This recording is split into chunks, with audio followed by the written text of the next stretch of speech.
La semana en RCR. Actualidad, entrevistas, comentarios del acontecer nacional e internacional en la semana de RCR TV. Vamos a saludar. Él se encuentra en Puno a Julio Condori Cerdán, reconocido sociólogo, analista en temas políticos. Julio, qué gusto saludarte. Gracias por atender esta comunicación, como siempre, con RCR y La Semana. Un saludo cordial, José, a tu persona, igualmente una salutación a todos los oyentes de este importante programa. Ayúdanos a analizar cuál es la situación en estos momentos en Puno, ¿no? Este distanciamiento que existe entre las autoridades, representaciones en Puno, con el gobierno central, con el ejecutivo, ¿no? Hasta el momento no se vislumbra alguna solución, ¿no? Pero lo más preocupante es que esto afecta, ¿no?, a la región en su conjunto, ¿no? Entonces vamos a mirar cuál es la salida. Tú eres una persona bien informada y nos gustaría que nos detalles cómo camina Puno. Pero antes quiero plantearte un tema que tú también lo estás siguiendo de cerca, ¿no? El reciente informe de la Comisión Interamericana de Derechos Humanos en el caso de Perú, ¿no? Y la posición que ha tenido la presidenta de la República, el gobierno de Dina Boluarte. Mira, José, en realidad creo que el informe de la Comisión Interamericana de Derechos Humanos no ha sido reconocido por el actual gobierno, en particular por la presidenta Dina Boluarte y el señor Otárola. Es una pena que diga de que yo soy jefe de las Fuerzas Armadas, pero no comando, o sea, no mando, en otras palabras, ¿no es cierto? Pero lamentablemente, primero, tiene responsabilidad política como presidente y el señor Otárola como premier de todos los hechos que se han suscitado a partir de diciembre, ¿no es cierto? Todas las muertes que describe justamente la comisión. Eso uno. Y analizando más allá, diríamos que Dina Boluarte, por omisión, ha permitido delito. Por omisión ha permitido homicidio calificado, 43 muertes, ¿no?, de bala. Y no pueden negarse, decir de que no hay violación de derechos humanos, ¿no es cierto? Quien manda es la jefe máximo de las Fuerzas Armadas y Policiales. ¿Y quién es? Por supuesto, la presidenta de la República. En tal sentido, yo creo que, terminado su mandato, tendrá que, en realidad, responder a la justicia peruana. Pero es una pena que desde diciembre hasta la fecha, la llamada investigación por parte del Ministerio Público no avance. No avance así, definitivamente. O sea, está una cámara de tortuga. Definitivamente, una de las recomendaciones, ojo, una de las recomendaciones de la comisión es que debe haber separación e independencia de los poderes públicos, ¿no es cierto? Pero vemos que definitivamente quien ordena, quien manda, quien traza la estrategia o quien pedía más represión era el Congreso. No todos, por supuesto. El Congreso es el que en este momento tiene preeminencia sobre el Poder Ejecutivo, sobre el Poder Judicial, sobre el Ministerio Público. Así de concreto. Eso es lo que nosotros observamos, José, pero es lamentable, no hay separación, porque no van a ser los locos de la comisión y no se den cuenta, ellos son expertos, no solamente estudian, analizan la violación de derechos humanos solamente en el Perú, sino en los diferentes países. Lo propio, recordarás, la ONG Human Rights Watch, Observador de Derechos Humanos en castellano. Esta ONG existe, por ejemplo, desde 1978. Ha hecho observaciones en Rusia. O sea, todo lo que pasó, por ejemplo, en la ex Unión Soviética, la violación de derechos humanos, hizo en Venezuela, en El Salvador. Eso sí fue aplaudir por la derecha política en el Perú. Ahora la derecha política y particularmente los que representan al fujimorismo han sido los primeros observadores y críticos de la comisión, o sea, el informe de la Comisión de Derechos Humanos, como todos saben, son 113 páginas y tiene sus conclusiones y recomendaciones. Entonces, yo pienso que hay una irresponsabilidad, hay un negacionismo por parte de este gobierno en querer reconocer los hechos que han acontecido. Y esto decimos porque nos duele como puneños que solamente en Juliaca haya habido 17 civiles que han dejado de existir y un policía. Entonces, ahí me quedo, José, esa es mi apreciación desde Puno con respecto a este informe y la negación de este gobierno. No, en efecto, ¿no? Vamos al otro tema, Julio, el tema de Puno propiamente, ¿no? Yo hacía un preámbulo antes de la presentación y me preguntaba qué es lo que va a ocurrir en Puno.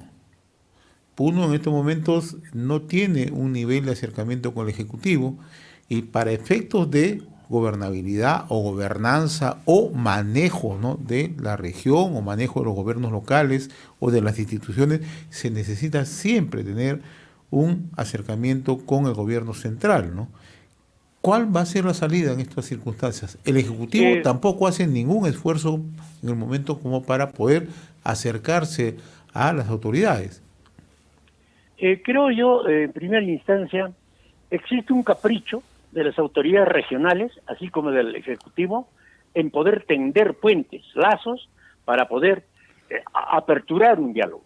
Ahora es responsabilidad del gobierno regional el no querer dialogar desde el mes de enero. Textualmente dijo el gobernador de que yo no dialogo hasta que renuncie la señora Dina Boluarte. Y nosotros no sabíamos que definitivamente no iba a renunciar. Y todos los alcaldes le han seguido el camino, le han seguido el paso. Es decir, nosotros no dialogamos mientras no renuncie. ¿Renunció? Después dijeron, no renunciamos mientras no se vayan todos. Bueno, cosas, queriendo que se cumpla la plataforma esencialmente política que se ha estructurado desde diciembre. Nosotros, analizando los poderes fácticos que ya apoyaban a la actual presidenta, los poderes del Estado, del Congreso, el Poder Judicial que apoyaban, dijimos que era difícil la renuncia, el adelanto de elecciones, convocatoria de un referéndum para una asamblea constituyente, etcétera. Muy bien, sería bueno preguntar desde este sitio, no, desde este medio de comunicación, al señor gobernador, ¿hasta cuándo no va a dialogar? ¿Hasta cuándo no va a conversar? ¿Hasta que se vaya señora Dina Boluarte o es que él se va a ir? ¿Cómo es?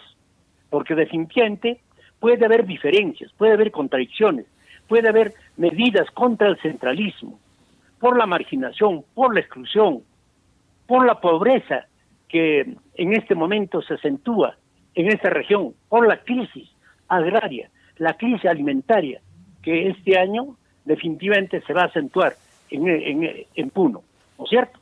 Entonces, eso es una responsabilidad de la autoridad regional y las municipalidades, que ya están entrando al 5º mes, ¿no es cierto? Ahora, por otra parte, evidentemente que existe responsabilidad también del gobierno nacional, del Ejecutivo, en no buscar el diálogo, no aperturar, ¿no es cierto? No buscar. Es una pena que en la última reunión de gobernadores regionales, donde estaba el Ejecutivo, etcétera, simplemente el actual gobernador ha enviado a algunos asesores, yo no sé, sigue la terquedad, miedo a dialogar, a aperturar. Entonces estamos frente a caprichos y eso no es la forma de gobernar. Eso uno. Primero, autoridades. Segundo, el pueblo. Mira, José, ¿cómo no va a estar el pueblo de Puno, más que todo, las comunidades campesinas, parcialidades, etcétera, y toda la población urbana, que ha sido insultado en todo el proceso de paros y movilizaciones? Solamente quiero poner un ejemplo. Cuando murió, por ejemplo, un policía, un oficial de segunda, ¿cómo se llama?, en Juliaca, y dijeron, José Luis Songo Quispe, ¿qué dijeron? Que lo habían quemado dentro del patrullero, o lo habían incinerado. O sea, hemos aparecido como los inhumanos, los despiadados, o sea, los más sanguinarios, quemar a un policía dentro del patrullero. Y eso no fue cierto. A fines de marzo, la misma policía, de acuerdo a una investigación exhaustiva, descubre que antes de que lo incineren o lo boten sobre el fuego, él había sido liquidado con un objeto contundente. ¿Por quién? Por un ex policía, el Roosevelt Jonathan Apace Turunco, y con su cómplice. Le encontraron el arma, ¿no es cierto?, en su domicilio, etcétera. ¿Cómo tanto tiempo para la prensa internacional nos han hecho quedar mal? Que nosotros somos asesinos de un policía y definitivamente se le ha incinerado dentro del patrullero. Eso uno. Eso no duele, eso no es una herida, evidentemente que sí. Y todos los demás, que eran los subprefectos, prefectos quienes estaban, los que quieren fracturar el país, ¿no es cierto?, que los huelguistas eran mineros informales, contrabandistas, después culparon a los narcotraficantes. Y luego de eso, son los terroristas. O sea, ¿cómo no me voy a ofender yo cuando culpa a terroristas? Yo he combatido a Sendero Luminoso ideológica y políticamente. Y lo seguimos haciendo porque existen restos que se infiltran y se han infiltrado, por supuesto, no solo en Puno, sino en Andahuaylas, Ayacucho. Este es el caso de los presos que tiene actualmente, o presas que ya están con prisión preventiva por pertenecer a Movadef, que ha sido creado desde la base naval en 2009 como continuidad de Sendero. ¿Cómo no va a molestar cuando culpan a Evo Morales cuando nada tiene que hacer, a los Ponchos Rojos, a las Van Dundum, etcétera?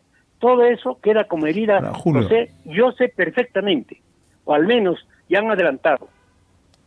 28 de julio no va a haber desfile en Puno, se izarán banderas negras, así como por el aniversario de más de 40 distritos que ha cumplido el 2 de mayo, en algunos distritos simplemente no han celebrado. Ahora, en otros Julio, han exhibido banderas con crespón negro, en señal Julio, de protesta, en señal de duelo. Si estamos de duelo, ¿qué cosa teníamos que festejar a nivel nacional? Yo comparto esa idea, José, porque la gente está dolida.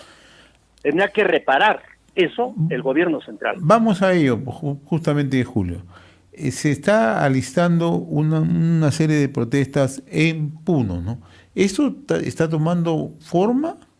¿Quiénes lo están organizando? Mire, ya se habla incluso de movilizaciones. Algunos a través de algunos medios anuncian la toma de Lima. Hace unos días el presidente del Consejo de Ministros ha dicho que de ninguna manera se va a permitir esto.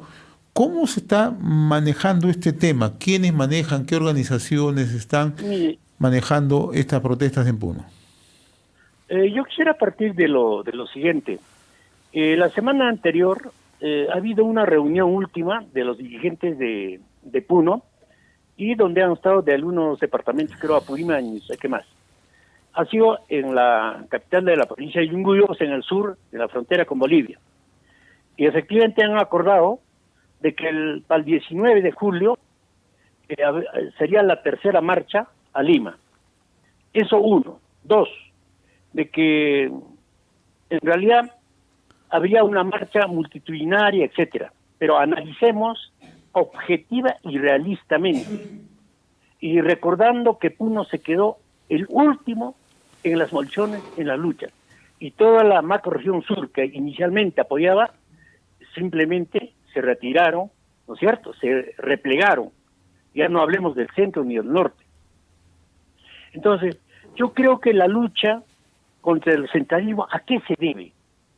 Se debe por la marginación, se debe a la pobreza que vive. No solo el Perú, por ejemplo, y eso es de tu conocimiento, porque has analizado precisamente el día de ayer con un profesional, con un buen técnico, 27.5% de pobreza tenemos en el Perú post pandemia, ¿cierto? Y Puno, tenemos el 41% de pobreza. Y somos prácticamente a nivel nacional el tercero. Luego de Cajamarca, Huánuco, Puno, le sigue Ayacucho y Pasco. O sea, la gente reclama por gusto. La gente, a esto hay que acompañar también la mala gestión, la incapacidad de los gobiernos regionales y, por supuesto, el anterior y los alcaldes, que no han sabido invertir el presupuesto para inversiones que ha dado el MES. Tercero, a la corrupción que se da en nuestro país. El Contralor General de la República, Nelson Yack, ha dicho de que, por ejemplo, en el año 2022, 25.000 millones hemos perdido por corrupción en todo el país. Y por supuesto, Puno tiene su cupo de responsabilidad. O sea, el mismo Contralor dice que de 100 soles, 13 soles se lo robaron, se lo gastaron por actos de corrupción. ¿Cierto? Entonces, ¿de qué estamos hablando? Aquí, ¿cuáles son las causas de la pobreza? Uno, que no hay, si bien es cierto, el gobierno central da, pero se olvida de obras, de proyectos estratégicos en las zonas donde existe pobreza y extrema pobreza. Es una pena que en el norte haya obras de infraestructura con millones de dólares y que se van a reactivar en este año algunas. Y, por ejemplo, yo preguntaría en Puno, ¿cuál es la obra, cuál es un megaproyecto? Y siempre hemos venido reclamando desde hace 2 años, un poco más. Hay una obra de infraestructura solicitada hace 30 o 40 años. Me refiero a la irrigación Huenque, en la provincia del Collao y Lave, que tiene un presupuesto de 287 millones y tiene expediente técnico aprobado, que el señor Castillo, el 8 de abril del 2022, aprobó en un consejo ampliado en la ciudad de Huancané. Así como la compra, hay un proyecto de tractores para poder apoyar al sector agrario. ¿Esto se ha cumplido? No. O sea, hemos tenido pues al señor Castillo un fanfarrón, eso es lo real. Entonces, ahora que estamos en crisis agraria, y además la zona sur del departamento no tiene obras de infraestructura, o sea, no tiene irrigaciones para poder reactivar, para poder aumentar la producción y productividad agraria. Entonces, eso por una parte. Por otra, responsabilidad de los gobiernos, ¿no? Subnacionales y provinciales que no gastan todo el presupuesto, porque no hay capacidad, no hay profesionales idóneos. Julio. Tercero, la corrupción del cual está inmerso funcionarios, etcétera, que deben ser procesados y nunca más deben volver a la atención pública. Estos son los factores que realmente también abonan a la protesta popular, al desborde popular. Eso es yo lo que podría decirte, José, con respecto a esta inquietud. Una pregunta final, Julio. Es atendible la situación en Puno, ¿no? Cuando tú citas, ¿no?, las cifras que ha presentado hace 2 días el Instituto Nacional de Estadística e Informática, que ayer desarrollamos acá con el Instituto Peruano de Economía, con el economista Teodoro Crisólogo. Puno tiene un alto índice de pobreza y de pobreza extrema, ¿no? Con mayor razón, entonces, ¿cómo es que las autoridades se resisten en estos momentos a viabilizar, ¿no?, un acercamiento sin que esto signifique, ¿no?, que en determinadas circunstancias el gobierno tenga que dar una explicación sobre lo acontecido? La gran pregunta es, ¿se puede vivir todo el tiempo al margen cuánto afecta a la población? Y lo último, Julio, ¿esta protesta que se alista tiene respaldo popular? Mire, en este momento es muy prematuro para decir el acuerdo de la tercera toma, que puede ser exitoso. Nosotros hemos sido bien fríos. Dijimos que toda la plataforma política levantada desde diciembre no iba a ser posible, porque todos los poderes fácticos y los poderes del Estado estaban apoyando a la señora Dina Boluarte. Bueno, eso dijimos uno. Ahora, tendrá el mismo apoyo en el departamento de Puno y tendrá apoyo de otros departamentos o regiones de la macrorregión sur. Lo dudo, porque definitivamente la capacidad de respuesta en cada departamento varía. Y es más, en todo el proceso de movilizaciones ha faltado liderazgo. Realmente cada uno ha caminado, cada uno ha planteado lo que ha querido. Hasta se ha permitido actos violentos, actos vandálicos. Se ha quemado infraestructura del sector público, ¿no?, del sector privado, ¿no es cierto? Entonces, con lo cual nosotros no estamos de acuerdo y ni vamos de acuerdo. Es más, yo desde acá, yo llamaría, por ejemplo, a los de Novadet, del Collao, de Puno, de Juliaca, que no se inmiscuyan, desprestigian las luchas populares. Ellos son causantes para que terruqueen o nos terruqueen a todos. ¿Acaso no son conocidos? Son conocidos. Esto ha sido una conferencia de prensa de un general justamente de la lucha contra el terrorismo a nivel nacional. En su momento nosotros daremos su nombre y vamos a ver todas las acciones que han dirigido juntamente con la delincuencia común. Yo no distingo, ¿no?, la delincuencia y la violencia, cómo se juntan cuando hay la movilización, cuando hay tipo de reacciones. Yo creo que para el 19 de julio es recordando el 19 de julio de 1977. Claro, Yo, relativamente joven, egresando recién de la universidad, fue contra la dictadura de Morales Bermúdez. Fue la medida de lucha que exigió a la dictadura que convoque a elecciones para la Asamblea Constituyente y devuelva el poder a la civilidad. Entonces, algo de eso creo que se quiere, esa fecha histórica se quiere retomar para poder reactivar y tratar de lograr la toma de Lima. Pero me abstengo, yo no creo que tenga la misma fortaleza, porque no hay liderazgo realmente hasta la fecha. ¿Qué ha ganado Puno? 17 muertes, más de 200 heridos. Eso es lo que hemos ganado. Entonces, los que están dirigiendo tienen que ser sumamente inteligentes para plantear una plataforma, si quieren beneficiar al pueblo, coherente. No excesos, no majaderías. En ese sentido, nosotros apoyaremos, porque si vamos a ver desbande, que estén metidos los vándalos de Movadep, simplemente nosotros no tenemos por qué apoyar esa lucha. Julio, como siempre, muy reconocido por esta comunicación directamente desde Puno. Gracias. Saludos a la distancia, Julio Condori. Muy amable. Ya, muchas gracias, José. De igual modo, hasta pronto. Hasta pronto. Conversábamos con Julio Condori Cerdán, sociólogo, reconocido analista en temas políticos. Hemos presentado La Semana en RCR TV a través del canal 796 de Cable Más.